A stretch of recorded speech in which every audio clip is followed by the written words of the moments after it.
नाबालिका दुष्कर्म अभियुक्त को आजीवन कारादंड 2021 मसीह जाजपुर जिला विंझारपुर अंचल जड़े नाबालिका को दुष्कर्म मामलार शुणाणी कर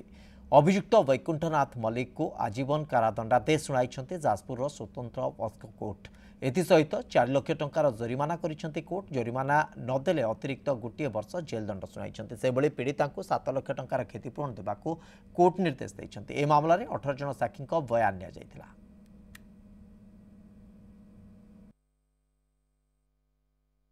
अभियुक्त जनक विवाहित लोक पाखापाखि घर से घर को जो मोबाइल चार्ज करने घर करंट नथिबारु से जाइतला ए सुजोग रे प्रथम थर अभियुक्त जनक ता सहित जोर जबरदस्त बलात्कार करथिल। परवर्ती समय पीड़िता जनक गर्भवती होता जे पीड़िता विजयपुर थाना 25/12/2021 निजे लिखित एतला देइतला। जज अभिजित पल्लई ए मामलाटीर विचार कले पीड़ितार भविष्य छुआर भविष्य को लक्ष्य करिकी दफा 376 2N और 6 पक्ष उभय दफा कनकरेंटली चलो एवं उभय दफारे आजीवन कारादंड